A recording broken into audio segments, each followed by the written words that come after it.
Good morning, everybody. Welcome back through installment of Scott's Selections here for Wednesday, August 21st. For again, today's play of the day. Quick recap what happened yesterday. We had a nice winner in the WNBA with Jewel Lloyd under 8.5 rebounds and assists at minus 132 on FanDuel.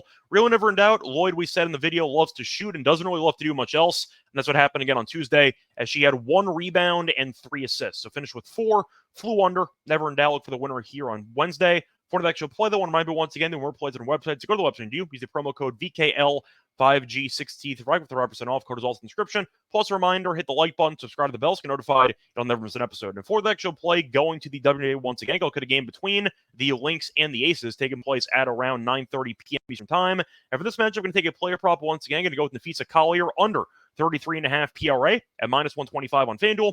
Time recording of 1 a.m. Eastern Time. Covering, so I'm going to go with the under for PRA here for Collier. First reason, she's been going under this number quite regularly recently, so this line does feel a bit high. She has had a less than 34 PRA in 7 of her last 10 games, and she's historically speaking been really bad against the Aces, as she has had a less than 34 PRA in each of her last 6 games against the Aces. And a big reason for that, she's had a hard time scoring and rebounding against this team. So to go through the actual numbers individually, she's had less than 19 points in 5 straight games against the Aces, and she's had less than 9 rebounds in 4 of her last 5 games against the Aces. So the point is, with A'ja Wilson being one of the best defensive players in the entire league, a multiple-time defensive player of the year, she does a great job, historically speaking, of guarding Collier. I think she's going to have a hard time of actually getting a big stat line for this game.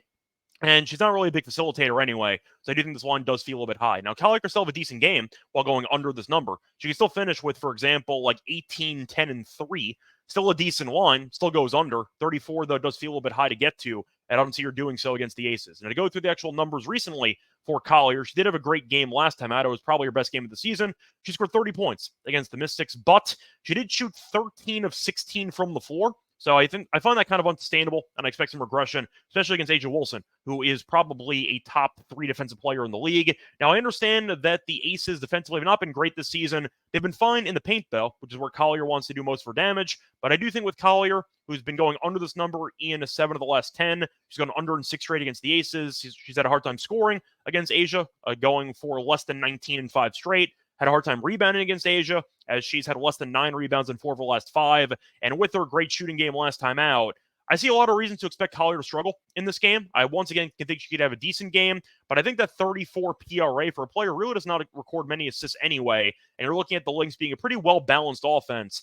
I see this line being too high, and I think Collier will eventually finish somewhere in the, I'd say, high 20s, low 30s, but 33.5 does feel a little bit high based on history, so I am going to go with the under. Play that once again here for Wednesday, August 21st. Going to be on Nafisa Collier under 33.5 PRA at minus 125 on FanDuel. Bye, everyone.